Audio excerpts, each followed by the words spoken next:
le live shopping qui réunit sur une durée limitée, plus ou moins longue, une audience, une communauté, un influenceur qui anime cette communauté pendant une période donnée et une marque qui vend des produits, c'est bien la rencontre du social, c'est-à-dire la partie communautaire, et du transactionnel, la partie achat.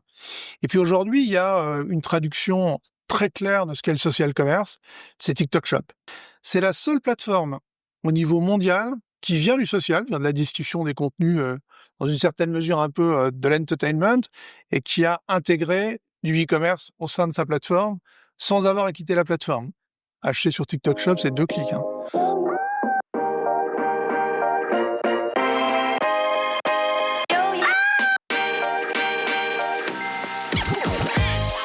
Bonjour et bienvenue parmi les Digital Doers, le podcast qui donne la parole aux décideurs de l'écosystème marketing, digital, innovation et expérience client. Depuis 2020, avec mon partenaire, l'événement One-to-One Expérience Client qui se tient en octobre à Biarritz, nous tâchons de vous faire partager les visions et les retours d'expérience des leaders de notre secteur. Aujourd'hui, j'ai le plaisir d'être avec Sonia Mamin, directrice de l'événement. Alors bonjour Sonia, peux-tu nous présenter le One-to-One en quelques mots? Bonjour Cyril. Le One-to-One Expérience Client rassemble en fait la communauté des C-Level pendant 3 jours et à huis clos, à Biarritz en l'occurrence. C'est le rendez-vous des marques qui crée de la valeur avec le digital, le content et la data. Le concept, il est assez simple. C'est des rendez-vous d'affaires que l'on organise entre les prestataires de solutions et les C-Level, accompagnés, en plus de ça, de moments de networking.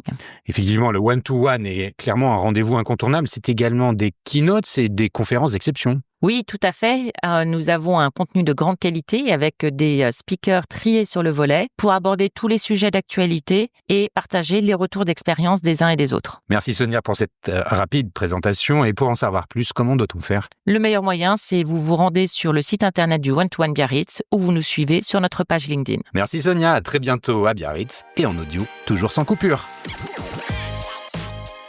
Acheter directement depuis une plateforme sociale, interagir en temps réel avec un créateur, découvrir un produit au détour d'une vidéo, d'un live, ces nouvelles pratiques venues d'Asie réinventent l'acte d'achat et redessinent en profondeur les règles du commerce en ligne. Pour en parler aujourd'hui, je reçois Kouider Haqqani, consultant, conférencier, ancien directeur digital de grandes marques. Kouider est l'un des observateurs les plus avisés de cette mutation. Il l'a vu s'ancrer durablement en Asie, il en mesure les enjeux pour les marques européennes et il accompagne désormais les entreprises qui souhaitent structurer une véritable stratégie social commerce. Dans cette conversation, nous allons explorer les modèles pionniers qui inspirent le marché, comprendre pourquoi le social commerce reste encore trop souvent cantonné à l'expérimentation en Europe et identifier les leviers pour en faire un véritable moteur de performance. Une discussion lucide, nourrie de terrain, qui pose les bonnes questions et qui ouvre des perspectives concrètes sur l'avenir du commerce digital entre contenu, communauté et conversion. Mais avant de commencer, Kouider, peux-tu te présenter en quelques mots? Oui, bonjour. Donc je suis Kouider Haqqani. Ça fait plus de 25 ans que je travaille à la fois pour le compte de marque, un peu en indépendant, sur le sujet du e-commerce et du digital au sens large. Donc j'ai vu l'émergence du e-commerce avant, du web avant qu'il devienne transactionnel. J'ai eu la chance de travailler pour beaucoup d'entreprises. Avant de savoir où tu as travaillé, tu as quoi comme profil? Tu es plutôt marketing, ingénieur, droit, littéraire, sportif? Non, je suis diplômé d'une école de commerce, je suis spécialiste du marketing à la base, et puis c'est une matière que j'aime bien, qui est créative et qui est très quantitative, et c'est comme ça que j'ai construit avec tout mon parcours professionnel, mais avec une conviction dès que j'ai mis un pied dans le digital et progressivement dans le e-commerce, c'est qu'il fallait voir un certain nombre d'industries pour apprendre, mettre en compte son savoir. Tu as commencé à mettre un pied dedans en quelle année? Alors c'est très vieux, sur digital, début des années 2000, sachant qu'avant j'avais déjà travaillé pour la Société Générale, j'ai marketing opérationnel. Je travaille beaucoup avec les réseaux bancaires. Ensuite, j'ai été en charge de la stratégie du marché des jeunes pour la Société Générale au niveau national. Tu as commencé dans la banque? Oui, oui, tout à fait. Oui, c'était la banque au plus proche du terrain et ensuite. La banque ce qu'on appelle la banque de détail. Exactement. Et puis après, cette première expérience m'a amené à croiser le chemin d'ING Direct, donc qui était la première néobanque à grand succès au niveau mondial. Et là, j'ai commencé à regarder d'un peu plus près le sujet du digital, parce que le e-commerce n'était pas transactionnel comme il l'est aujourd'hui. Et puis commencer à comprendre que finalement les parcours du marketing direct à l'ancienne, j'envoie un courrier, je regarde les taux de transformation, je relance par téléphone ou par papier, était en train de se transposer de manière bien plus fluide sur Internet. Et ensuite, les grandes tendances qu'on connaît tous, Google, les moteurs de recherche sont arrivés, les plateformes sociales sont arrivées derrière, et puis elles ont beaucoup, beaucoup évolué aujourd'hui. Ton premier pas dans l'e-commerce, il se fait où? Il se fait de manière très, très opérationnelle chez PMU. Alors, en 2010, le marché des paris en ligne s'ouvre à la concurrence sur le marché français. C'est que pour ceux qui connaissent pas le PMU, donc c'est un acteur qui distribue à l'époque Non, mais je pense que de tout le manière, monde connaît le PMU. mais pas nécessairement son modèle d'époque, tu vois. À l'époque, c'est un monopole total de la distribution sur Internet ou en physique. En 2008, De Paris Hippique. oui, c'est de Paris Hippique exclusivement, tu as tout à fait raison. En 2008, il y a la législation évolue, un certain nombre d'opérateurs se positionnent sur le marché français et la réglementation bouge et permet à d'autres opérateurs de venir opérer sur le marché français s'ils sont étrangers, ou le développement d'opérateurs. D'ailleurs, à cette époque, il y a énormément de médias comme Canal+, L'Équipe, TF1 qui lancent des initiatives pour devenir opérateurs de Paris Hippique. Donc, on est dans le e-commerce, dans l'e-commerce de service. Et moi, j'interviens 2 ans avant l'ouverture du pari, d'ouverture des paris en ligne sur le marché français pour le compte du PMU. Dans un premier temps, en tant que consultant, avec un début de savoir-faire sur notamment les campagnes d'affiliation, le search classique, mais pour générer du trafic et du business, et pour aider le PMU à mettre en place de manière très structurée une approche digitale digne d'une très belle entreprise. Et puis, grosse révolution pour le PMU, c'est que c'est plutôt un opérateur offline monoproduit avec les paris hippiques. Ça va devenir un opérateur omnichannel et très orienté web, avec de nouvelles offres sur le pari sportif et le poker en ligne. Donc c'est une grosse révolution et je peux affirmer que j'ai vécu une vraie transformation digitale de boîte sur un modèle remis en cause de manière très très profonde, à la fois culturellement, d'un point de vue du business, d'un point de vue des activités. Donc écoute, une expérience pour moi absolument enrichissante, où j'ai eu le bonheur. Qu'est-ce que tu as découvert en plus des aspects e-commerce? Est-ce que c'est une structure qui est particulière? C'est à la fois gros, pas si gros que ça, puis il y a une dimension étatique derrière le PMU. C'est vraiment quelque chose de très particulier comme organisation, le Ouais, PMU. Hein. c'est un organe à la fois politique, mais c'est une entreprise de droit privé. C'est un GIE, Ouais, donc bien sûr. c'est pas une boîte d'État. C'est un GIE, et puis il y a toute une espèce d'écosystème autour Ouais, de bien sûr, bien sûr. de C'est ça. un GIE qui remonte son résultat aux sociétés de courses, Voilà, qui c'est elles ça. organisent les courses en trot et en galop, Donc là, pour simplifier le modèle. il y a France Après, il y a les Gallo ministres. là-dedans, des Ouais, choses comme ça. exactement. Ouais. Il y a le trot et le galop, en fait. Et puis, il y a des ministères de tutelle, le ministère de la Finance et le ministère de l'Agriculture, parce qu'il y a 2 branches. Donc, il y a aussi un droit de contrôle, un droit d'observation. Donc, les conseils d'administration sont effectivement construits de manière un peu différente d'une entreprise privée pure et dure. Écoute, moi, j'ai appris des choses exceptionnelles que j'aurais peut-être pas vu dans d'autres entreprises. C'est déjà en champ concurrentiel. C'est comment préparer une boîte à changer son modèle, principalement en digital, pour affronter.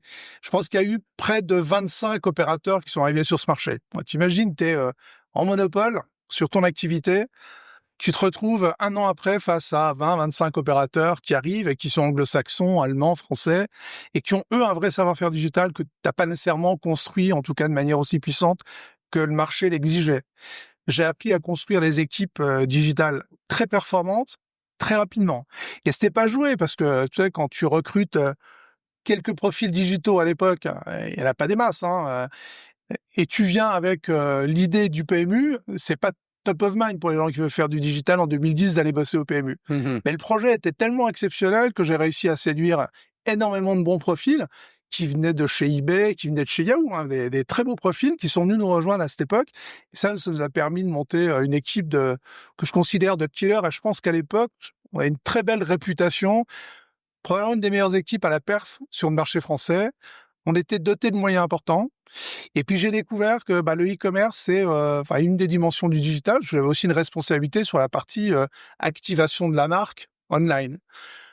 Et j'ai eu le bonheur moi, de travailler avec les équipes du Paris Saint-Germain, avec la Fédération française de football, avec le Stade de France, pour activer sur le web des stratégies digitales à la fois de génération de trafic pour le business, mais pas que, aussi de crédibilisation de la marque PMU dans un univers sur lequel elle n'était pas attendue, qui était le Paris sportif. Et là, j'ai commencé véritablement à mettre le doigt sur le digital, qui est effectivement très transactionnel, mais qui se veut aussi contenu, qui se veut aussi préparation de la marque pour que les gens deviennent clients de ta marque, pour redeviennent acheteurs de ta marque à un moment. Et ça, c'est un moment, pour moi, c'est un des moments clés de ma carrière professionnelle. Et puis j'ai fait des belles rencontres parce que tu rencontres toujours des gens qui arrivent on board avec cette volonté d'aller tout casser sur le marché et de devenir les meilleurs. Et le PMU, je pense à cette époque, était un des très très bels opérateurs online. Tu restes jusqu'à quand chez PMU? Écoute, j'y reste 8 ans, j'irai jusque 2015. Et là, tu changes pour un sujet complètement différent. Ah oui, totalement différent. Parce que là, alors j'ai un petit passage où j'ai voulu regarder l'univers des marketplaces. Donc j'ai rejoint VidDressing. Alors sur une courte période, ça a permis de mettre aussi le doigt, l'emphase sur des petites organisations, voir comment elles pouvaient être un peu plus agiles qu'une entreprise un peu plus grosse comme le PMU. Retrouver peut-être de la vitesse d'exécution et des moyens contraints, parce que le e-commerce ou le digital, c'est pas nécessairement des grosses structures organisées, des grosses équipes et des gros moyens. T'appuies sur des agences, des entreprises qui t'aident à réaliser un certain nombre de business. C'est aussi, de temps à autre, aller plus en profondeur sur les sujets. Donc c'est un court passage, mais qui m'a à la fois rassuré personnellement, en disant tiens, je suis aussi capable d'aller interagir dans une petite structure et d'apporter de la valeur. Ça m'a permis de découvrir le modèle de marketplace. On y reviendra après avec cette plateformisation du e-commerce. Et puis c'était un peu une bouffée d'oxygène pour moi, à un moment où j'avais été non pas sous pression, mais j'avais vécu une entreprise, une période de mon activité professionnelle extrêmement dense, sous pression très forte, avec des moyens importants, mais quand même sous pression très très forte. Et ensuite, j'ai croisé le chemin d'Yves Rocher, en fait. J'ai croisé le chemin d'Yves Rocher, qui était une marque que j'avais un peu en ligne de mire, comme les entreprises dans lesquelles j'aurais bien voulu travailler, parce que c'est aussi la marque, pas la marque de mon enfance, ce serait trop de dire ça, mais c'est, tu vois, dans mes bouquins de marketing, quand j'étais à Subdeco, ça faisait partie des marques et des cases qu'on étudiait. On les étudiait en marketing direct classique à l'époque, hein, DM, comme on dit. Mais et puis c'est une marque que j'ai découverte dans l'intérieur qui est absolument fabuleuse. Hein, Là, tu rentres avec quoi comme lettre de mission? Alors là, je rentre avec pour objectif de remettre un peu d'ordre dans les activités digitales et redonner au e-commerce ses lettres de noblesse, je vais dire de la croissance, en deux mots. Je suis arrivé dans un contexte où le e-commerce est en décroissance. Alors c'est difficilement entendable, voire compréhensif, qu'une marque comme Yves Rocher, en 2017, est en décroissance sur son e-commerce. Alors après, quand tu comprends un peu le modèle, ça peut pour partie s'expliquer, mais pas totalement. Yves Rocher est un modèle de distribution principalement retailer physique, mais également une grosse activité en marketing direct classique. J'envoie du papier, les gens souscrivent, achètent mes produits. C'est des cartes aussi à gratter qu'on reçoit tous dans sa boîte à lettres aujourd'hui de la part d'une marque comme Yves Rocher. Et puis une grosse activité qui est une activité de social selling. Hein. Donc le fait d'activer des communautés, souvent de femmes indépendantes qui travaillent pour la marque et qui sont rétribuées en pourcentage du chiffre d'affaires qu'elle génère. Et ce modèle-là, il a été d'un grand secours pendant le Covid. Hein. Exactement. Brice Rocher, il est passé sur ce podcast derrière ce micro-là il y a déjà quelques années. Et c'est de ça dont on avait parlé ensemble. Ah, exactement. Et puis pour Brice, c'était humaniser le e-commerce. Pour lui, c'était donner une couche humaine. Et je pense que c'était un bon pari. Et puis c'est l'activité qui chez Yves Rocher s'est développée par l'acquisition notamment d'une entreprise qui s'appelle Arbonne aux États-Unis et qui est devenue une grosse activité. Et le e-commerce était un peu le parent pauvre en fait. Alors pour plein de raisons, problématique de migration de plateformes techno qui s'était mal passée à l'époque, donc un peu de Là, à décrédibilisation l'époque, du sujet. on est quand même sur un PNL à part, c'est siloté, il y a le e-commerce d'un côté, il y a la notion d'omnicanalité n'existe pas. Comment ça fonctionne? Non, l'omnicanalité, c'est un sujet qui est plutôt bien construit dans une marque comme Yves Rocher. Le e-commerce n'est pas siloté, il est là, il fait partie des modèles de distribution, mais c'est pas un lieu sur lequel on investit, c'est pas un lieu sur lequel les organisations, à la fois dans les marchés et également un peu en centrale, sont les probablement les mieux structurées. C'est pas là que ça se passe. Et le retail est hyper dominant, en fait. Le retail est hyper dominant. C'est vrai qu'on a eu le moment Covid, hein, dans la foulée, qui a pas rebattu sur les cartes entre le poids du retail et le e-commerce, mais de fait, on pouvait qu'acheter online. Donc, à un moment ou à un autre, le e-commerce est remonté. Mais avant ça, il y a beaucoup de sujets très concrets à résoudre. Ce sujet de plateforme, voilà, on a réussi à migrer 18 pays sur les 24 pays qui faisaient du e-commerce chez Yves Rocher en l'espace de 18 mois, avec un projet monté de main de maître entre mes équipes et les équipes IT, et qui est, je pense aujourd'hui, un bon exemple de bonne gestion de projet pour le compte de l'entreprise qui crée de la valeur à un coût maîtrisé, à un planning plutôt maîtrisé. Et ça a été la reprise de confiance de la part des équipes chez Yves Rocher, dire, OK, le e-commerce, on peut régénérer du business par cet intermédiaire. Il y a l'accélération Covid, je la mets un peu de côté parce que je pense que les entreprises qui ont réussi à profiter au mieux de l'accélération du e-commerce en Covid sont les entreprises qui étaient probablement prêtes ou en train de se préparer indépendamment de cet événement qui a frappé On toute est la planète. d'accord que si tu Et accélères sur quelque chose où il n'y a pas de moteur, il se passe rien. exactement. L'autre sujet, tu vois, dans les sujets à la fois de diagnostic sur lesquels j'ai beaucoup travaillé, c'est les organisations. Voilà. Et j'arrive chez Yves Rocher, l'organisation e-commerce centrale est composée plutôt de bons profils, mais pas nécessairement bien organisés, pas nécessairement qu'une feuille de route très structurée. Donc, on travaille sur cette feuille de route avec la direction générale pour faire en sorte que les missions soient clairement définies, les compétences soient dans l'entreprise. Et puis en e-commerce, les compétences, elles sont diverses et variées. Donc un gros travail sur l'organisation centrale et puis accompagner aussi sur des modèles d'organisation l'ensemble des pays qui avaient une activité e-commerce avec des choses simples. Hein. Tu peux pas faire du e-commerce dans un petit pays, même si tu fais que 4-5 millions d'euros online, sans avoir un traffic manager, un data analyst, un CRM manager, quelqu'un en charge du site et du catalogue. C'est des choses assez simples, hein, mais il faut les rappeler. Et puis, il faut dire que ces modèles d'organisation, ils peuvent être simples, comme celui que je viens de décrire, ils peuvent être bien plus élaborés pour les filiales qui ont bien plus de business online à réaliser. Et puis, il faut se projeter. Donc, il faut aussi quelquefois du temps pour que les gens réfléchissent au sujet de demain. Parce que le e-commerce va vite dès qu'on lance la machine. Il faut toujours essayer d'avoir un temps d'avance en disant, OK, dans 18 mois, qu'est-ce qui peut bouger sur un marché et comment je dois préparer l'adaptation de cette stratégie, parce que ça se fait pas au dernier moment. Ça, c'est un peu à la fois de la vision et puis de l'anticipation sur les moyens. Et puis un autre très gros sujet que j'ai organisé pour le compte de l'entreprise, c'est le développement de la marque sur les médias sociaux. Donc à l'époque, la marque était principalement active sur Facebook, très peu sur Instagram. On se resitue, hein, on est en 2017, 2018, 2019, alors que les marques s'expriment le mieux sur Instagram en cosmétique à l'époque. Déjà, comment est-ce qu'on fait pour regagner, pour recadrer une stratégie? Hem Et puis, faire en sorte que, cette communauté, de socionautes, comme on les appelle, qui suivaient la marque, chez Yves Rocher, qui suivaient la marque Yves Rocher au niveau global, elle grossisse, de manière assez importante parce qu'on le voit aujourd'hui avec le social commerce, hein, le fait d'avoir travaillé en profondeur ces stratégies social media, d'avoir constitué des communautés assez importantes pour faire en sorte qu'on puisse faire le lien entre la marque, la communauté, les réseaux sociaux et le e-commerce en l'occurrence, mais pas que. C'est un sujet de construction de brand building derrière. Ça a nécessité de structurer l'approche, de prioriser les plateformes, de faire évoluer l'ensemble des outils, de permettre en centrale d'avoir une vision consolidée et globale des efforts réalisés dans les pays. Et ça, c'est de l'organisation, de la tech et des compétences. Hein.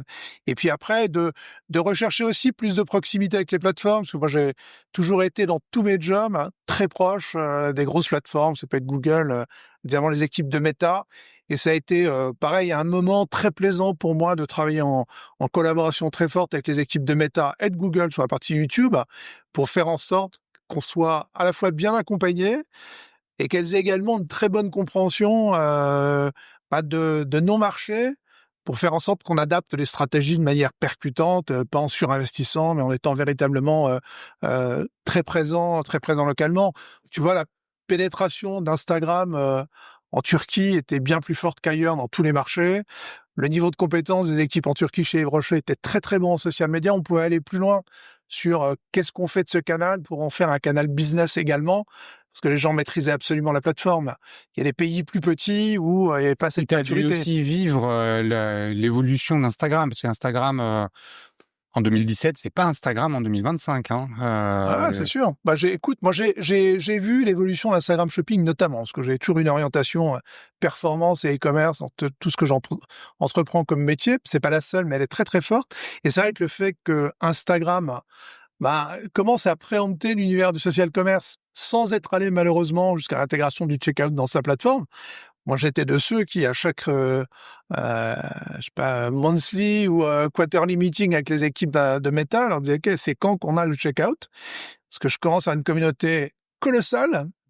Quand j'étais arrivé chez Rocher, il y avait 4 millions de personnes qui nous suivaient globalement, tous canaux confondus, toutes plateformes sociales confondues.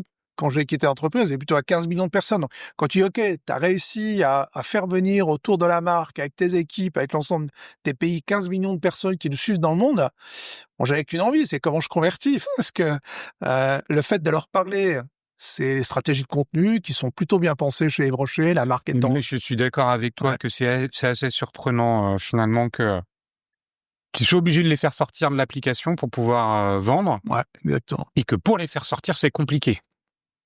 Ouais, tout à fait. C'est pas évident. La plateforme est du stickiness dans la plateforme. C'est ça. Hein. On va revenir sur ces sujets-là. Avant qu'on continue, est-ce que ton bracelet, tu peux le retirer ou pas? Parce qu'avec le micro, ça fait tchic, tchic, tchic. Ouais. Et puis après, on peut parler de Maton. Ben, c'est ce qu'on va faire. Oui, et donc en fait, tu restes chez Yves Rocher jusqu'en 2020. Fin 2020. Fin 2020. Ouais, tout à fait. Et après, tu as encore une autre expérience dans une structure qui est encore différente, pour un rôle qui est encore différent. Ouais, Maton. Je finis juste 2 minutes sur Yves Rocher, si tu veux bien. Yves Rocher, ça m'a aussi ouvert les perspectives internationales sur le e-commerce et le social media. C'est l'époque durant laquelle j'ai pu aller voir l'ensemble des filiales dans tous les pays. Et puis j'avais un attrait tout particulier pour l'Asie et l'Asie du Sud-Est en particulier. Alors, pas la Chine, c'est le Vietnam, la Thaïlande, Singapour, les Philippines. Et j'ai découvert en allant visiter les filiales un nouveau monde du e-commerce et du social. Et c'est là que j'ai commencé à mettre le doigt sur le sujet du social commerce, qui n'est pas aussi élaboré qu'aujourd'hui à l'époque, mais qui m'a véritablement ouvert les yeux en en tiens. Ouais, c'est là où tu as découvert en fait ce qui existait en Asie. Et peut-être que tu le savais pas à l'époque, mais ça allait devenir pour toi une véritable source d'inspiration. Ah oui, pour moi, c'est un lieu. J'y suis retourné beaucoup à titre professionnel et personnel depuis. J'y ai beaucoup de connexions, notamment de Français à Singapour, qui m'alimentent de manière régulière sur l'évolution des grandes plateformes. Je suis TikTok depuis un certain nombre d'années, mais y compris là-bas, parce que la partie shop et commerce existe en Thaïlande depuis 3 ans et demi, 4 ans maintenant. Et ça me permet d'avoir un petit temps d'avance sur ce qui peut se passer en Europe aujourd'hui pour les marques françaises et pour les marques européennes. Et puis de comprendre que le croisement entre le commerce et le social sur le web, voilà, c'est juste un sujet d'accélération de comportement par des jeunes générations, en fait. Oui, Et c'est inéluctable, et c'est déjà le cas. On va y revenir en détail. Donc Maton, tu veux que je parle de Maton, ouais. Bah oui, parce que même si ça n'a pas été la phase la plus longue de ta carrière, elle a été importante quand même. Elle a été à la fois importante et à la fois très intense, parce que je me retrouvais... Tu peux définir Maton? Oui, tout à fait. Alors Maton, c'est un distributeur d'ustensiles de cuisine et de petits électroménagers qui fait majoritairement son business online. 85% de son business online, qui a quelques boutiques éphémères qui sont ouvertes entre septembre et janvier de l'année qui suit pour bien couvrir fin d'année, soldes, puis les périodes de Noël et de Black Friday.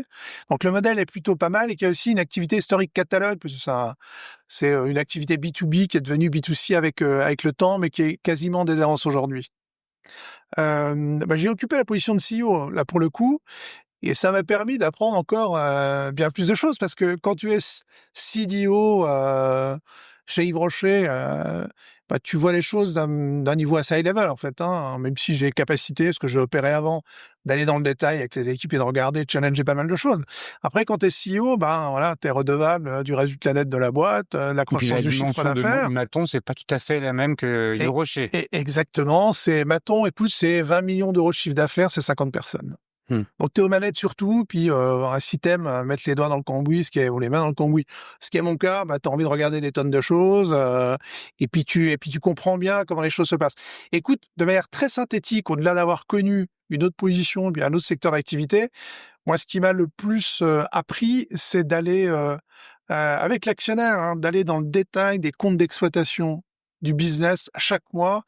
Quand j'avais construit un compte d'exploitation de quasiment 250 lignes, hyper synthétisé quand on se rend compte, bien évidemment, mais qui m'avait permis de comprendre en profondeur le modèle de coût et le modèle revenu du e-commerce sur un modèle qui est Maton, qui est, je produis des articles à ma marque que je distribue en direct, et puis j'achète des articles que je distribue de marques aussi connues que SMEC, par exemple, que je redistribue sur la plateforme, mais sur un mode achat, revente et stock. Et puis, on a injecté une couche marketplace aussi vers la fin, parce qu'il fallait trouver une manière d'aller chercher pas nécessairement de la croissance business immédiate, mais de la croissance de visibilité en intégrant bien plus de produits sur un modèle où tu prends pas de risque de cash, où tu prends pas de risque de stock, mais qui te rend bien plus visible sur le web. Donc j'ai appris à bien comprendre les modèles d'exploitation du e-commerce, mais vraiment de manière assez fine. Et aujourd'hui, je pourrais challenger plutôt assez facilement quelqu'un qui piloterait un PNL e-commerce, mais vraiment dans le détail pour comprendre comment on a construit les choses et comment on peut faire évoluer le business model pour qu'il reste gagnant dans le temps, en fait. Ok, merci pour ces précisions. Depuis, tu as voyagé, tu as réfléchi, tu t'es principalement intéressé à ce qu'on appelle le social commerce. C'est un sujet qu'on a déjà abordé un petit peu là dans cette discussion, en introduction. Avant d'aller plus loin, est-ce que tu peux me définir le social commerce? Ça semble à peu près évident. Tout le monde a une idée, mais j'aime bien que les termes soient définis avant qu'on continue la discussion. Ouais, bien sûr. Alors c'est de manière déjà très schématique et très simple, c'est le croisement d'un univers social avec un univers transactionnel. Les illustrations très concrètes, hein, Instagram Shopping, même si ce n'est pas du social commerce, mais du social marketing, est la première étape du social commerce. Il manque la transaction aujourd'hui. Le live shopping qui réunit sur une durée limitée, plus ou moins longue, une audience, une communauté, un influenceur qui anime cette communauté pendant une période donnée et une marque qui vend des produits, bah, c'est bien la rencontre du social, c'est-à-dire la partie communautaire, et du transactionnel, la partie achat. Et puis aujourd'hui, il y a une traduction très claire de ce qu'est le social commerce, c'est TikTok Shop. Seule plateforme, alors je suis très pro TikTok Shop sur cette dimension. Après, pour regarder les choses de manière un peu plus critique, c'est la seule plateforme au niveau mondial qui vient du social, vient de la discussion des contenus, dans une certaine mesure un peu de l'entertainment, et qui a intégré du e-commerce au sein de sa plateforme sans avoir à quitter la plateforme. Acheter sur TikTok Shop, c'est 2 clics. Hein. Une fois que tu es inscrit, que tu as fait un Ça, premier achat, ça veut dire concrètement, pour ceux qui ne l'auraient pas déjà fait ou qui n'auraient pas déjà constaté l'influence de TikTok Shop, qui depuis un peu moins d'un an est maintenant déployé en France, c'est un contenu vidéo de quelqu'un, souvent un nano-influenceur, qui vient faire la promotion d'un produit et on a le lien dans la vidéo qui permet d'acheter tout de suite le produit. C'est ça? ouais, c'est ça. Après, c'est pas que les contenus vidéo, hein. C'est le fait d'avoir embeddé ta propre boutique directement dans une plateforme où tu as quand même des discussions, des gens qui donnent des avis sur les produits et de pouvoir acheter directement. C'est des formats vidéo qui sont soit en live, soit préparés par des créateurs. Et tu as raison de souligner qu'il y a un élément qui est extrêmement bien traité par TikTok aujourd'hui, c'est la présence centrale des créateurs dans le modèle. Voilà. Aujourd'hui, j'accompagne une petite marque cosmétique aujourd'hui, sa présence sur TikTok Shop. Euh, Enfin, il y a un modèle financier, j'y reviendrai un petit peu après, que je trouve très vertueux aujourd'hui, qui pour moi est probablement un futur facteur clé de succès pour demain. Le créateur, quand tu viens sur cette plateforme, tu crées ta boutique, tu plugues ton Shopify et puis tu es présent sur TikTok Shop de manière assez rapide. Il faut bien comprendre pourquoi un certain nombre de produits sont déréférencés, pas référencés. Donc ça, c'est un apprentissage de la plateforme. Et ensuite, la première action que tu fais, tu identifies des créateurs. Et il y en a beaucoup déjà aujourd'hui sur la plateforme auxquels tu vas proposer de vendre ton produit. Et ce qui est magique, c'est que tu peux faire ça de manière assez simple, ce qu'on appelle l'affiliate programme chez TikTok Shop. Ça te permet d'aller regarder des profils de créateurs qui ont déjà vendu sur ton secteur d'activité. Ça te permet de voir pour quelle marque ils vendent. C'est une information pas facilement accessible, mais sur la plateforme, tu peux le voir. Ça te permet de voir s'ils réalisent du chiffre d'affaires, la taille de leur communauté, si elle est engagée et tout, et de leur proposer, en one-to-one, de venir vendre ton produit directement sur la plateforme. On va aller plus loin sur TikTok Shop, mais avant ça, moi, il y a une question qui me vient à l'esprit quand je t'entends parler. On a bien compris ce que c'était que le social commerce, que ça vient d'Asie. On va aller chercher à savoir pourquoi ça vient d'Asie. Mais pour ça, en fait, pourquoi ça n'a pas fonctionné jusqu'à aujourd'hui en Europe? Pourquoi, finalement, il y a une séparation entre le e-commerce, les réseaux sociaux? Les réseaux sociaux ont fonctionné. Ils sont d'ailleurs nés aux États-Unis, très vite importés en Europe, et ça a fonctionné à fond. Facebook d'abord, Instagram ensuite, Snap, TikTok, ça a pris. Mais il n'y a pas eu le live shopping, par exemple. Tu parles de live shopping, ça a jamais marché jusqu'à aujourd'hui en Europe. Enfin, je veux dire, au moins en France. Ça fait pchit. Enfin, c'est des épiphénomènes. Il y en a beaucoup qui ont testé, mais peu, finalement, ont maintenu une dynamique là-dedans. Probablement parce qu'ils n'ont pas trouvé suffisamment d'acheteurs ou que les coûts étaient trop élevés. Est-ce qu'il y a un élément culturel en France, en Europe, en France, qui explique pourquoi ce social commerce, jusqu'à aujourd'hui, n'a pas fonctionné? Alors, je vais répondre sous un autre angle. Il faut déjà comprendre pourquoi ça marche en Asie du Sud-Est, quel endroit je vais le plus souvent. Je connais moins la Chine. En Asie du Sud-Est, c'est également le sujet en Chine, le e-commerce n'est pas structuré de la même manière que dans le reste du monde. Le e-commerce est réalisé par les marques sur les plateformes. Donc, il est réalisé sur TikTok Shop à date, historiquement sur la filiale d'Alibaba qui s'appelle Lazada en Asie du Sud-Est. Il est réalisé sur Shopee, qui est également une marketplace. Donc déjà... Shopee avec 2 E à la fin. Ouais, exactement. Déjà, tu vois, on n'est pas dans un marché Amazon/brand.com. Dans le reste du monde, c'est à peu près ça. Je simplifie un peu. Tu as la grosse présence d'Amazon, et puis à côté, tu as les sites de marques qui vendent leurs produits en direct à les consommateurs. En Asie du Sud-Est, tu vends avant tout sur les plateformes. Je pense que 80% du e-commerce en Asie du Sud-Est se réalise sur les plateformes. Ne se réalise pas sur ton propre site. Sur ce point de départ, les plateformes sociales. Sociales ou marketplace, en fait.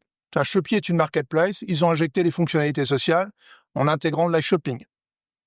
Et ils encouragent la discussion au sein de la plateforme. TikTok est une vraie plateforme sociale qui a intégré du checkout. Voilà. Il y a plein de mouvements qui ont été faits. Lazada, historiquement, sont les stars du live shopping. C'est une filiale d'Alibaba. On sait qu'en Chine, le live shopping est un phénomène absolument colossal. Donc déjà, il faut avoir ça en tête. La structure des e-commerce est totalement différente.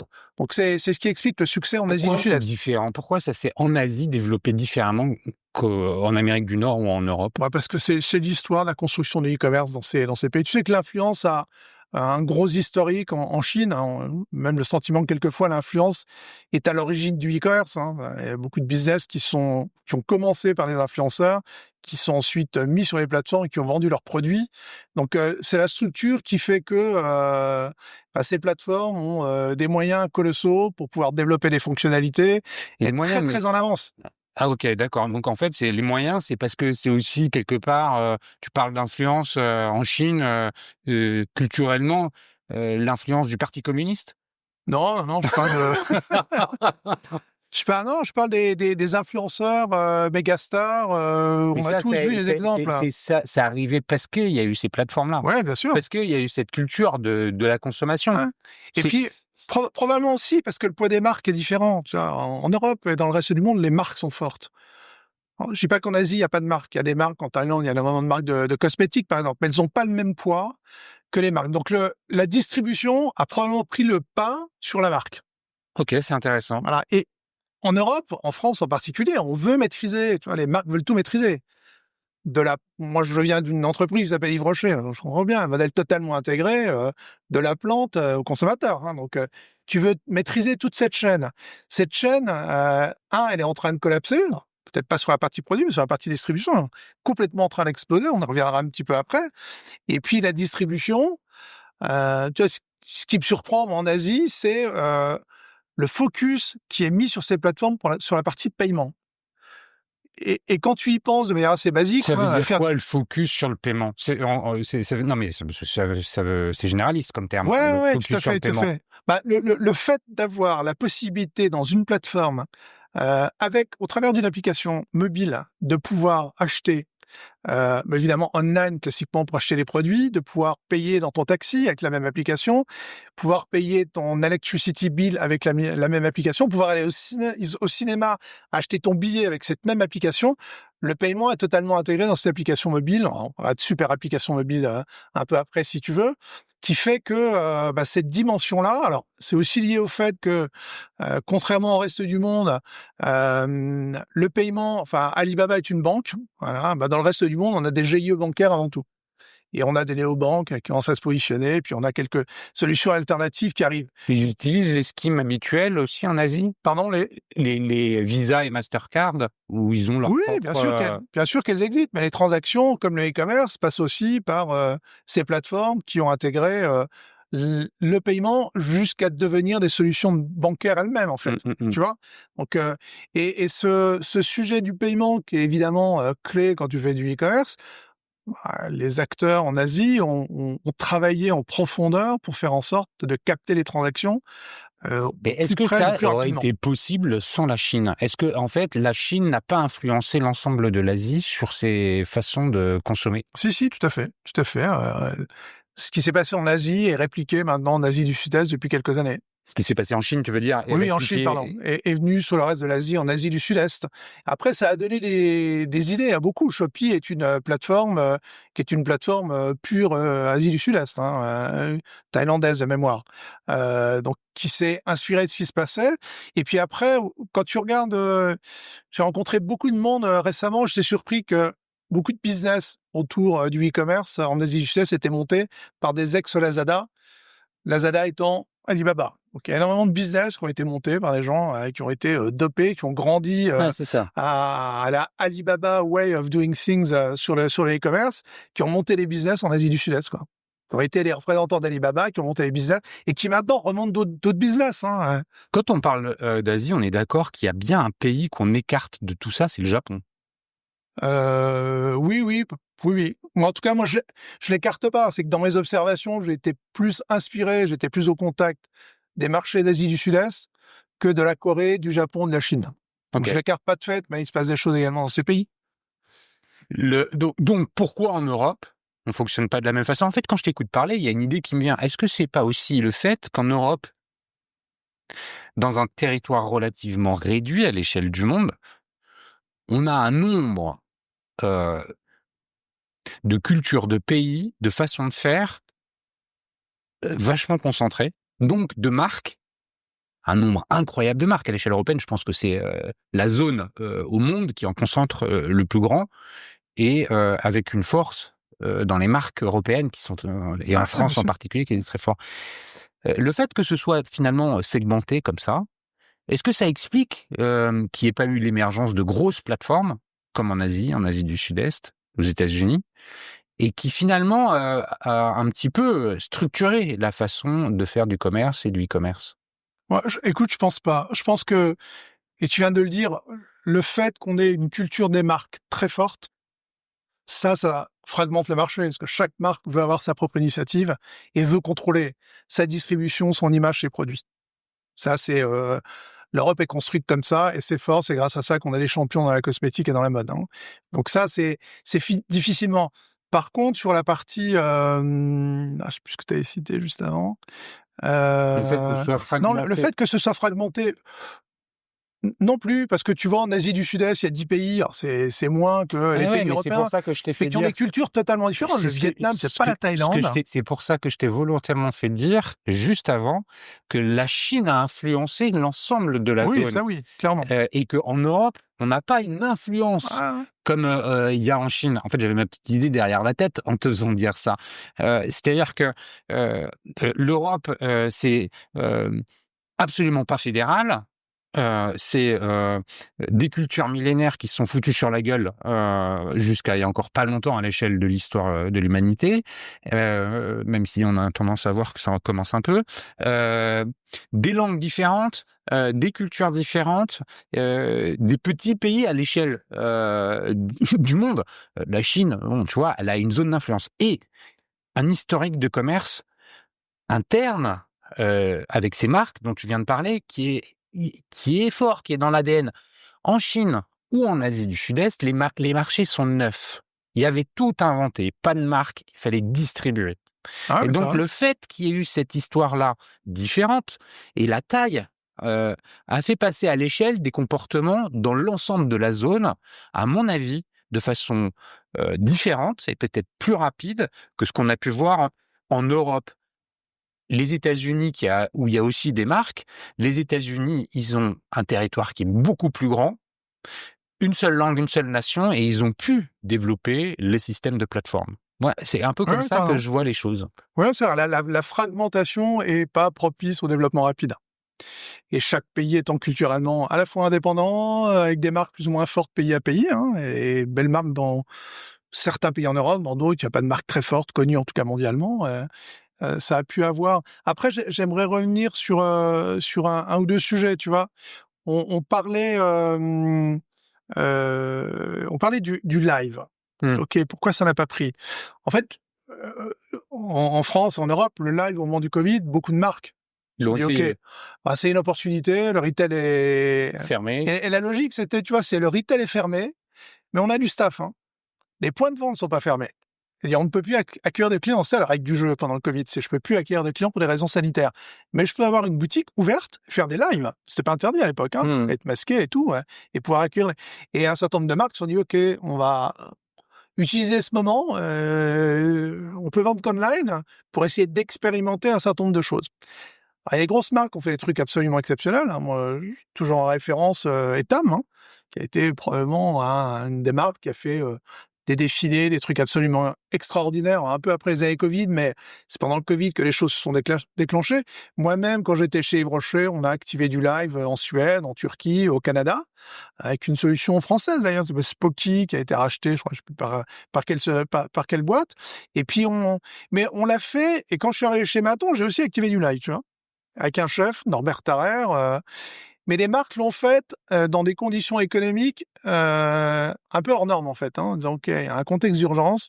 Les directions générales mettaient quand même beaucoup de pression sur l'équipe e-commerce en disant, tiens, il faut que vous compensiez ce que vous pouvez compenser sur l'activité retail. Donc, quand tu es chez Rocher, tu compenses pas le retail, hein, mais tu essaies d'apporter de la croissance et puis de faire ton œuvre. Et les marques l'ont fait dans les conditions économiques qui sont probablement déraisonnables, mais le contexte était entendable. Enfin, dans ce contexte, c'est tout à fait entendable. Monter, tu vois, un live shopping, alors, j'en parle parce que je l'ai fait moi à 30 000 euros pour 2 heures, qui va te générer 10, 12 000 euros de chiffre d'affaires, et tu as plutôt bien bossé, et ta fenêtre d'analyse, c'est le live, et puis quelques semaines après, parce que tu fais du replay, tu dis, OK, mon résultat, c'est finalement ça. Bah, c'était exigé peut-être à un moment ce qu'il fallait bouger, mais c'était riche, non rentable et difficilement Mais alors, mettable à l'échelle. c'est quoi pourquoi c'est pas à l'échelle? Pourquoi on n'arrive pas à passer à l'échelle sur ça? Parce que c'est difficile de recruter une communauté, parce que les coûts de production sont hyper élevés, parce que la conversion n'est pas là? C'est quoi la réalité? Non, en fait, tu vois, et c'est là que mon voyage en Asie du Sud-Est récent là m'a donné vachement d'insight. L'accélérateur, très souvent, ce sont les plateformes. Le live en Asie du Sud-Est, il est pas sur les sites de marque parce qu'il y en a assez peu. Il est super drivé par les plateformes. Aujourd'hui, quand tu vas sur TikTok, tu peux faire du live shopping avec un téléphone aujourd'hui. Mais Que tu sois un indépendant ou une marque, hein, tu peux en tant que marque dire OK, j'organise ma session de live directement sur la plateforme. Aujourd'hui, ça se fait sur un mode un peu artisanal. Tu as les créateurs qui sont avec leur téléphone. Ou 4 ou qui 5 ont, téléphones différents pour 4 ou 5 plateformes différentes en même temps. Ça, je les ai vus, ces ouais. vidéos-là. Ouais, exactement. Mais exactement. ce que tu veux dire par là, c'est que finalement, pourquoi ça fonctionne en Asie sur les plateformes? C'est parce qu'il y a l'audience, il y a la communauté, il y a les acheteurs. Oui, mais le truc de base, c'est que, tu vois, si on revient à ce qu'on s'est dit tout à l'heure, on veut contrôler, les marques veulent contrôler leur distribution. Que elles organisent un live, elles ont aujourd'hui plutôt tendance à vouloir le faire sur leur propre site. Et si tu commences à cibler une génération moins jeune ou moins jeune d'ailleurs, entre 18h et 20h pour organiser ton live, qui a envie de regarder un live aujourd'hui? Très peu de monde qui fréquente ton site en plus. Hein. T'imagines, les audiences sont extrêmement réduites parce que tu es en compétition avec la télé, le web, plein d'autres choses. Donc les gens viennent pas sur les lives de manière classique.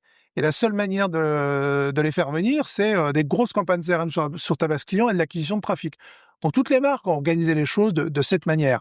Quand tu as une plateforme, la plateforme a l'audience. Tu vois, si on revient à la stratégie, à la construction de TikTok dans les différents pays, et tu vas aller regarder TikTok 4 ans après en Thaïlande, ça te donne un peu de perspective sur ce que ça pourrait devenir dans quelques années.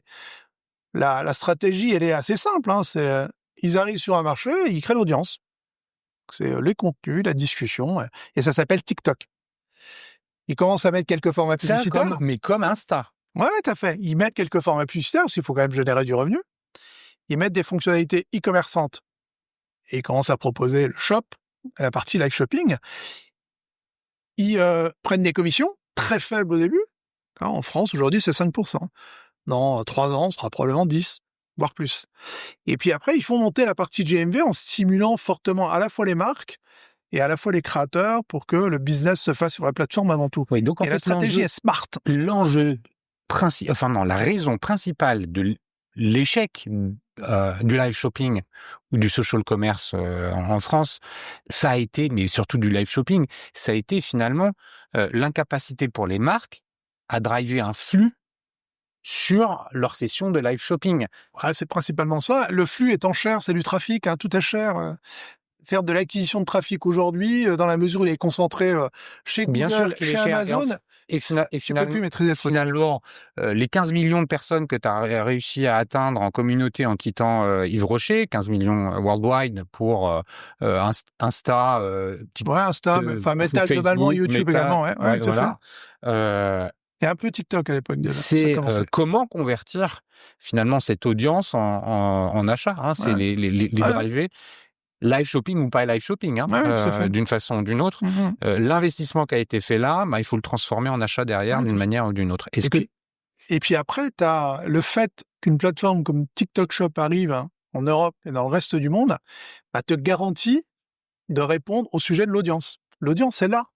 Tu vois, le sujet derrière, pour moi, il est la conversion. C'est comment tu es présent sur cette plateforme de manière efficace. Tu te poses plus le sujet de l'acquisition de trafic, en tout cas de manière aussi, et il faut quand même acheter du média sur TikTok. Tu te poses plus le sujet de l'acquisition de trafic et de l'audience pendant ton live que tu réalises sur ton site. Tu vas dans un univers où l'audience est là.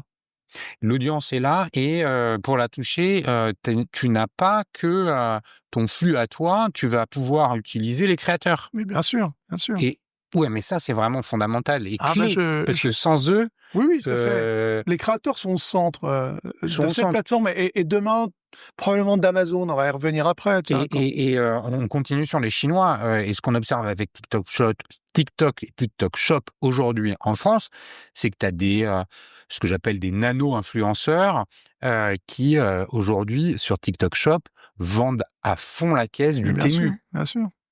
Sur les produits Temu. Oui, mais t'as... Ou tracteurs chinois. Pas que les produits Temu. Moi, je le vois beaucoup, il n'y a pas que ça. Mais... Moi, je regarde un cas, une marque de gummies au safran qui s'appelle Naali, qui était passée dans Qui veut être mon associé, là. Les mecs ont mis en place une machine de guerre sur TikTok. Hein. T'as des tonnes d'influenceurs. C'est un produit français, hein, qui présente le produit en 30 secondes, 1 minute, avec un argumentaire pour vendre le produit, ça part comme des petits pains. Tu vois, les petites marques ont capacité, au travers des créateurs. Alors, l'autre force de ce modèle, et j'espère qu'il sera répliqué par d'autres plateformes demain, c'est que c'est un modèle qui est variabilisé. Tu vois, activer un live ou du vidéo shoppable, comme on les appelle, sur une plateforme comme TikTok, c'est le compte d'exploitation, c'est t'achètes tes produits, tu les revends avec une promo, et puis tu verses une com à TikTok, 5%, et tu verses une com entre 10 et 20% à un créateur, un affiliate, comme il appelle sur la plateforme. Globalement, tu as un coût de 30%. Bah oui, et c'est majoritairement variable. C'est aussi l'intérêt de ce type de modèle. Moi, si j'étais marque aujourd'hui, bah, c'est ce que je conseille, hein, mais j'irais très vite sur cette plateforme pour apprendre le social commerce à un coût acceptable et raisonnable.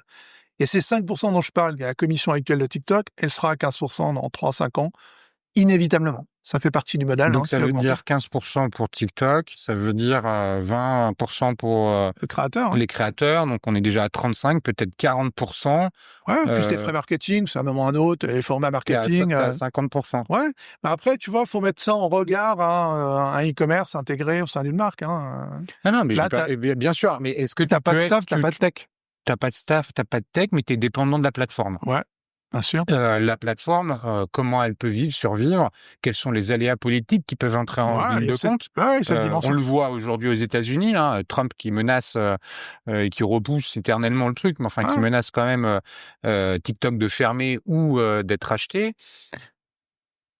La géopolitique entre en ligne de compte. Ces Chinois, on voit aujourd'hui en France sur des plateformes comme Chine, des lois qui sont votées pour lutter contre le dumping Mhm. de l'ultra fast fashion. Donc, effectivement, dépendre d'une plateforme, c'est risqué. Oui, oui, bien sûr. Après, tu Et peux il pas mettre suffit, 100% de ton e-commerce là, mais l'idée derrière, c'est OK, si c'est compliqué, tu vois, moi, je fais un postulat, mais qui n'engage que moi. Je pense qu'aujourd'hui, et le passage chez Maton, regardez le compte d'exploitation dans le détail, le fait, enfin, aujourd'hui, un acteur qui vendrait en e-commerce classique moins de 50 millions d'euros de chiffre d'affaires, c'est difficilement tenable. Pour moi, la rentabilité doit être très faible. La capacité à générer suffisamment de cash pour aller se développer est encore plus faible. Donc, tout dépend de ce que tu vends, hein, les marges que tu as. Il y en a des ouais, produits qui ont plus ou moins de mais marge. même, tu vois, encore une fois, la tech, la logistique, le staff, l'acquisition de trafic, tout ça, c'est du blé, quoi. C'est beaucoup, beaucoup, beaucoup d'argent. Et tu peux te faire chanter par un petit coup d'épaule par Amazon. Tu sais, moi, je regardais chez Maton, on avait un produit phare qui était les poêles et les casseroles en inox de très bonne qualité à très bon prix. Dès qu'Amazon commençait sur une période de 15 jours à doper un peu, enfin acheter un tout petit peu plus cher et bider sur les CPC un tout petit peu plus élevés sur Google, leur business faisait ça, le mien tombait. Donc c'est hyper friable, hein. C'est hyper friable. Et tu as à la fois des gens qui sont les plateformes médias et qui sont aussi les acheteurs. Amazon, c'est impressionnant quand même parce que c'est un des plus gros acheteurs médias dans le monde et c'est un média. Et sa capacité à organiser le marché, finalement, elle est quand même super forte, hein. Ils vendent des trucs et puis ils achètent le média pour générer sur leur propre plateforme un certain nombre de choses. C'est difficile de lutter contre ces gros players. Et puis quand tu es une boîte qui fait 50 millions d'euros de chiffre d'affaires, c'est pas petit, hein, en e-commerce, c'est quand même assez important. T'es pas non plus un gros player qui a une capacité à changer ton stack technique tous les 2-3 ans, parce que les choses évoluent, à onboarder du monde ou pas, à investir en médias dès que tu te fais un peu attaquer par un acteur ou par un autre. Toi, tes terrains de jeu, c'est le produit, quoi. C'est intéressant le cas d'Amazon, parce que le cas d'Amazon, il n'est pas identique dans tous les pays européens. Et en France, c'est là où il a la plus faible, entre guillemets, part de marché. Ouais, t'as raison. En Allemagne, c'est colossal. C'est plus de 50%, pareil au UK. Et je crois qu'en Italie, en Espagne, on ne doit pas être loin de ces chiffres-là. En France, de mémoire, c'est 35% de part de marché. Donc en ça, la France est un Je peu... pense que c'est plus, hein. Ouais, bon, peut-être, à vérifier. Amazon, un jour, ça va être social, tu crois? Bah, écoute, quand ils lancent un creator center, qui vont s'adresser à une population de créateurs pour produire des contenus et vendre directement sur la plateforme. Moi, ça le deviendra, pas de manière aussi forte, parce que tu vois, t'as deux mouvements. T'as la plateforme qui est sociale nativement, et qui devient transactionnel. Et je crois plus à ce modèle. Puis tu as Amazon qui a un mastodonte, peu importe ce qu'ils font au final. Ils ont quand même un modèle gagnant, mais qui est transactionnel, froid, et qui essaye d'injecter de la discussion. Et tu vois la grosse difficulté qu'ils ont à le faire, hein. Et ils ont lancé une offre Amazon Live, donc ils vont aussi organiser des sessions de live shopping directement dans la plateforme. Donc ça va être des modèles gagnants. Et ce qu'on peut imaginer, si tu veux, comme structure du e-commerce progressivement, et tu as raison de souligner le poids d'Amazon dans certains pays en Europe. En Allemagne, typiquement, tu as déjà les 3/4 du e-commerce qui se fait sur des plateformes externes, majoritairement Amazon et Zalando. Mais tu as plus de 70% du e-commerce qui se fait là. C'est que le terrain de jeu des marques qui veulent acheter et vendre en direct, qui veulent vendre en direct. 33%. Ouais. C'était en 2023, pardon. Donc, je pense qu'on est à 35%. Ouais, J'ai vérifié en même temps que tu parlais. Mais moi, la structure du e-commerce sur le marché allemand, si on prend cet exemple, elle est déjà 3/4 de transactions réalisées sur les plateformes externes. Amazon, Zalando. Donc ça signifie qu'il y a 25% du marché pour les marques qui veulent uniquement vendre en direct. Et moi, j'ai été confronté dans les boîtes où je suis passé. Ah non, on n'ira jamais sur Amazon. Ouais, mais si Amazon et demain TikTok Shop représente 80% des transactions e-commerce dans un pays donné, se dire je ne vais pas à minima explorer ce modèle, essayer de trouver des leviers de croissance dans ce cadre-là, ça sous-tend que j'adresse 20% ou 25% du marché, en tout cas des habitudes de consommation d'un marché donné. Ouais, mais c'est là où Ça en réduit fait, les potentiels. ça revient à ce qu'on disait tout à l'heure, c'est-à-dire dans quelle mesure on va avoir comment dire, une déferlante asiatique dans les modes de consommation en Europe. Je crois pas. Non, moi non plus. On aura probablement une tendance autour du social commerce portée par TikTok Shop qui va arriver, en fait, qui est déjà là. Oui, qui est déjà là. Mais ça me fait qui sera un poser la succès. question sur les comportements d'achat et les différences de comportement d'achat entre c'est générations. important. Parce que, on a à peu près le même âge, on consomme pas de la même façon que nos enfants, on en parlait avant on allume le micro, qui ont une vingtaine d'années. Les comportements d'achat sont très, très, très Bien différents. sûr. Ouais, mais exactement. Alors, ce qu'on observe en matière de comportement d'achat, c'est un poncif de dire aujourd'hui que les jeunes générations, Gen Z, Millennials, passent l'essentiel de leur temps sur les plateformes sociales. Dès lors que tu as dans la plateforme sociale la possibilité de découvrir et d'acheter, t'imagines que tu facilites le comportement d'achat de ces populations qui vont plus uniquement pour regarder des contenus. Elles y vont chercher de l'inspiration, elles vont chercher du conseil, elles y vont pour y recueillir l'adoubement de la communauté, dire ok, achète ça, c'est bien.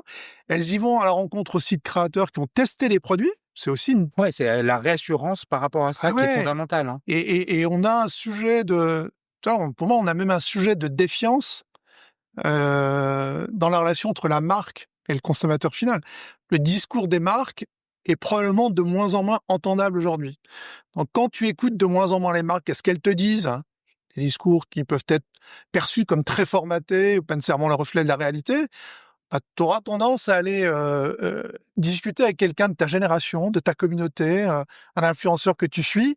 Et si en plus il a essayé le produit et le service, et c'est là que le live peut être un sujet très fort pour moi, s'il a essayé le produit et le service, il dit ok, j'ai essayé, j'ai goûté, j'ai mangé, j'ai bu, j'ai mis, j'ai lavé mes vêtements, pas live, c'est bien. La vidéo qui soit live ou pas live. Oui, tout à fait. Que ce soit un créateur ou pas.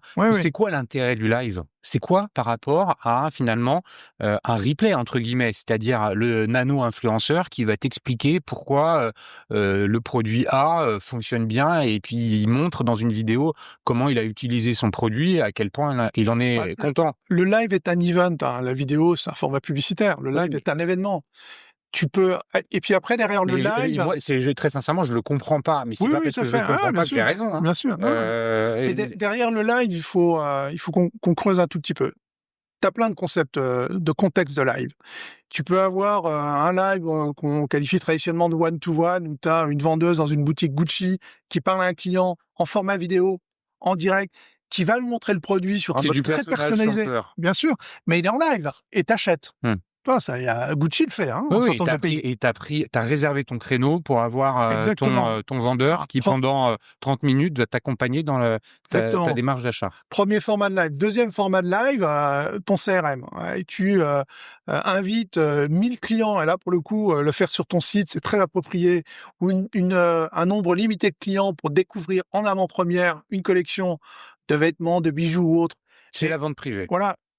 Mais tu le fais en live. Aujourd'hui, les ventes privées, c'est du transactionnel e-commerce classique. Oui, mais Tu peux le faire en c'est live t'imagines le discours d'accompagnement, de montrer un bijou, par exemple, ou de montrer bien sûr, c'est ce que une fait dans démonstration. le monde physique des marques de luxe depuis longtemps. Dire entre 12 et 18 heures, tel jour, à tel endroit, uniquement sur invitation, vous avez le droit de venir acheter les paires de chaussures Ouais, Louboutin. mais elles le font sur un mode e-commerce, elles le font pas sur un mode événementiel, live shopping direct, quoi. Non, non, mais Et on dans va le dire, monde physique, ça existe. Là, oui, dans le monde physique, oui, tout à fait, tout à fait. c'était de ça Tout à dont je fait. parlais. Ouais, tout à fait. Là, tu parles, en fait, finalement, de la transposition de ça dans Exactement. le monde Et digital. ça, Ça, pour moi, c'est la deuxième formule de live ouais. shopping.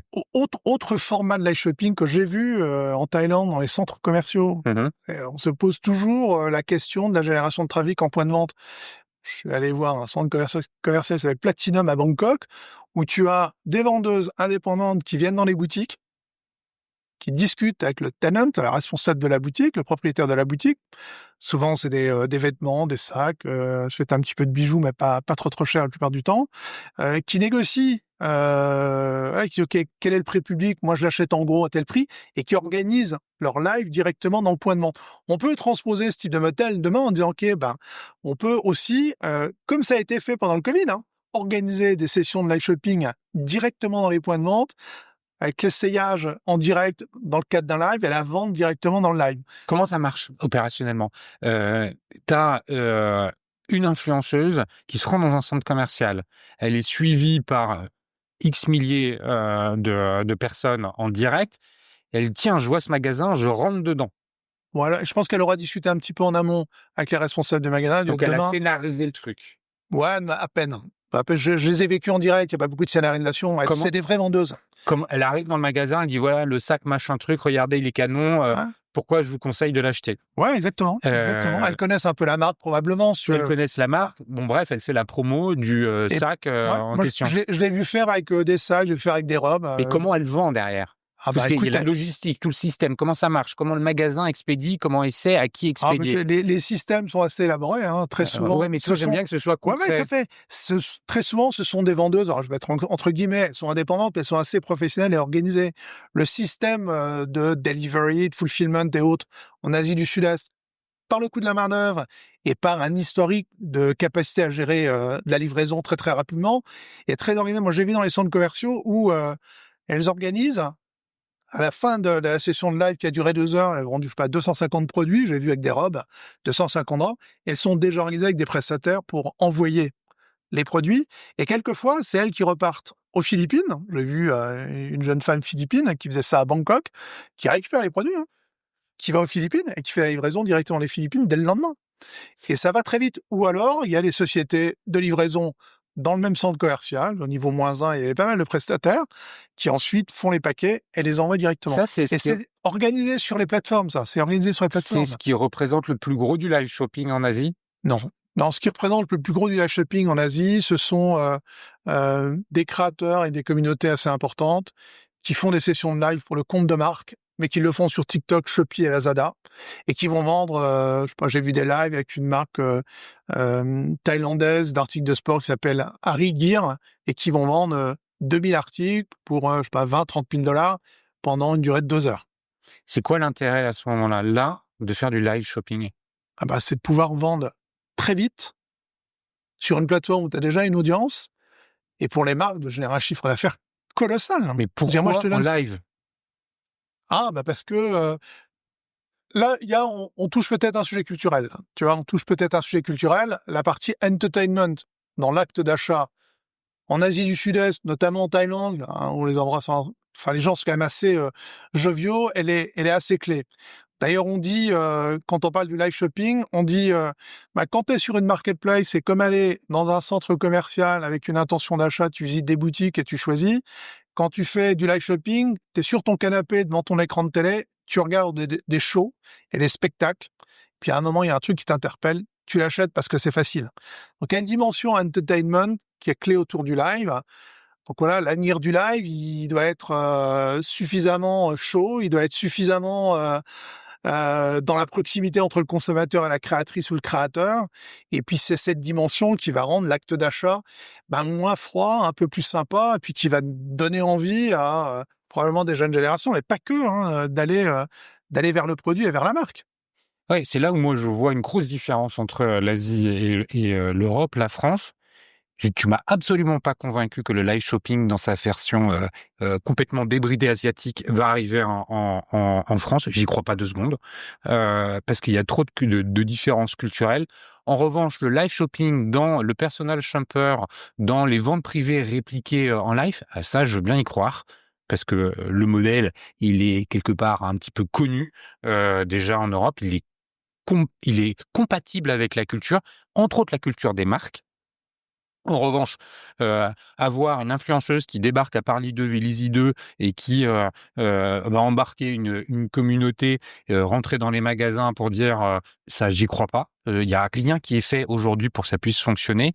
Et le live shopping entertainment, comme tu dis, où finalement on va venir distraire une communauté et on va passer d'un show à un autre et puis acheter ou pas, ça c'est pas dans notre culture.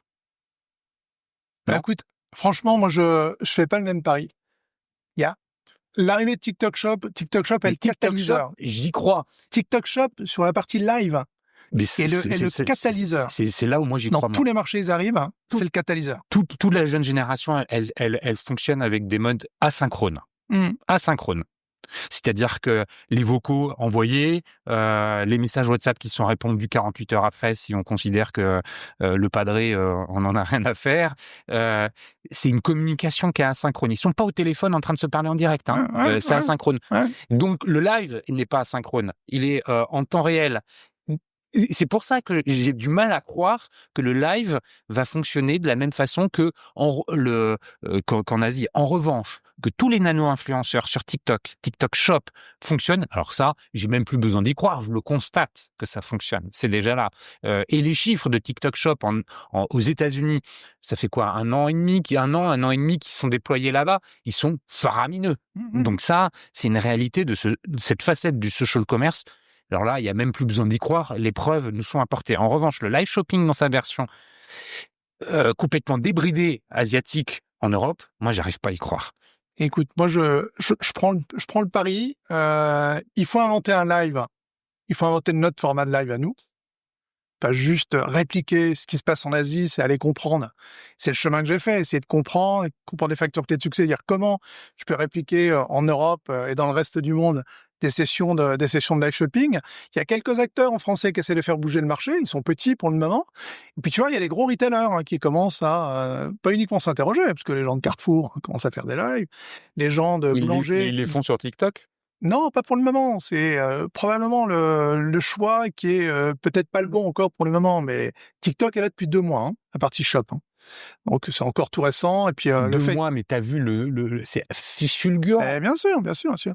Boulanger a déjà fait, je sais pas, plus de 200 lives de mémoire sur les années qui ont précédé, et ça commence à être de plus en plus efficace. Et puis après, c'est un art à la fois oratoire de la scénarisation qu'il faut arriver à maîtriser.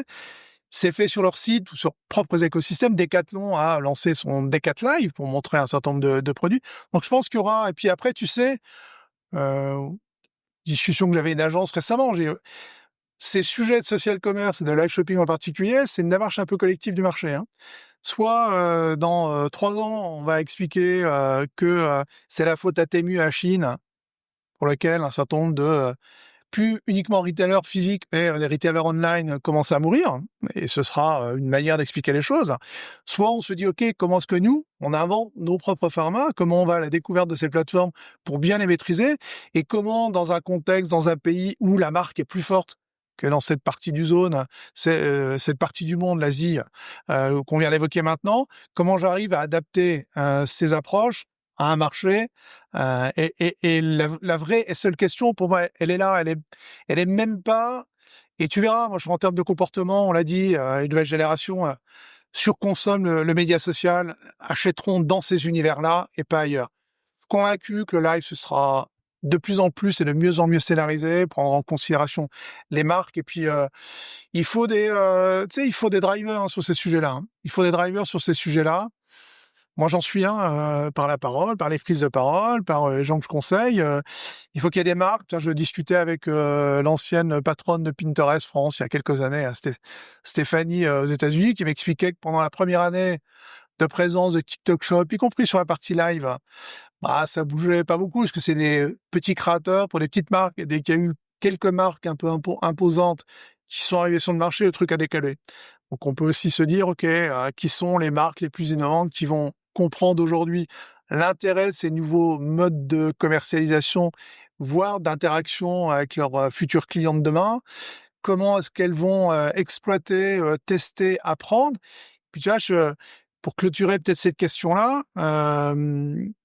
t'as probablement ça en tête, mais Zara est allé en Chine pendant 2 années pratiquer le live shopping et apprendre, comprendre, c'est dire OK, pourquoi ça marche? C'est un peu la question qu'on se pose maintenant et va ouvrir, si ce n'est déjà le cas, faudrait vérifier. Je crois que c'est à partir de soit entre mai et octobre, son offre de live. Ça s'appelait Zara Live. Alors leur choix, c'est plutôt de faire sur Zara. Et sur le site Zara, bon, les communautés sont peut-être un peu plus grandes, et puis d'adapter ce qu'elles ont vu. Donc elles ont vu des lives de 10 heures, plutôt faire des lives d'1 heure. Elles considèrent que le fait de vendre une collection en avant-première, en live à ta communauté de clients, ça va probablement très bien marcher, je suis convaincu. Puis elles vont déployer, parce que c'est Zara, probablement des moyens assez importants pour le faire. Et il est fort à parier, moi je pense que ça va être un good case, et puis que si elles le font à la fois sur leurs écosystèmes et qu'elles le font sur les plateformes externes, notamment TikTok Shop, ça peut être probablement la marque qui va être le catalyseur du marché. Donc après, aussi aux marques de voir, alors, on est dans un contexte de crise de demande, de crise économique, les marques prennent moins de risques et ça se comprend, ont moins testé les expérimentations et ça se comprend. Mais je pense que voilà, il y en a certaines qui ont capacité à mettre un peu le doigt dans l'engrenage pour apprendre très vite à un coût faible. Encore une fois, je rappelle que le niveau de commission sur cette plateforme, bon, j'ai beaucoup parlé, je suis pas uniquement pro TikTok Shop, mais pour moi c'est Donc un tu veux dire, modèle, c'est un modèle qui me il est parle. encore temps de préempter un Bien sûr. espace sur Il pas est cher. temps de préempter, c'est le bon moment pour apprendre pas cher en fait. Et ça marche pas dans 2 ans, t'auras appris pour pas cher. Mais si ça marche très bien et que t'arrives quand la commission est à 15%, c'est plus le même combat. Le compte d'exploitation va être un petit peu différent. En Quider, tu sais que ça fait bientôt 1h10 qu'on discute. Ouais. Merci pour tout ce partage. Avant que je te demande comment te joindre, je voudrais remercier quand même notre ami en commun, Édouard Miolis, qui nous a mis en relation. Oui, C'est Édouard. grâce à lui qu'on a pu enregistrer cet épisode. Donc, merci Édouard. Quider, comment on fait pour te contacter? LinkedIn Ouais, principalement LinkedIn, où je suis assez actif sur à la fois la publication de contenu pour suivre l'actualité, puis pour entrer en relation. Autrement, j'ai un quider@knfcompany.com si vous voulez m'envoyer un mail en direct. Mais sur LinkedIn, c'est parfait. En général, je suis assez réactif et je réponds. Donc, n'hésitez pas si vous voulez que je partage ce que j'ai passé. On n'en a pas beaucoup parlé, mais j'ai passé 2 semaines en Asie, au Vietnam, à Singapour, à Bangkok, rencontrer à la fois les gens de TikTok Mais dans ces bien, pays. on n'en a pas parlé exactement, mais finalement, tout ce que tu nous as dit, c'était aussi issu de ça, toutes les Oui, convictions en tout cas, que tu nous as c'est une prise de défendues. conscience plus profonde du phénomène pour moi. Et puis là, l'étape, c'est comment transposer sans copier. Le sujet, il est là, en fait. Pour moi, le sujet, il n'est pas ça a marché ou pas. Je pense que Il est c'est de pas le sujet. localiser le truc. Ouais, c'est comment je localise de manière efficace dans un contexte qui est évidemment totalement différent, mais Bon, voilà, vous voilà. avez la façon la plus utile de joindre Quider. Et si jamais c'est difficile pour vous, je suis toujours là pour faire le messager auprès de Quider. Merci, chers auditeurs, pour votre fidélité et les messages de soutien que vous me faites parvenir toutes les semaines. Je vous dis à très bientôt, Quider. Merci et à bientôt. Merci à toi, Cyril. À bientôt.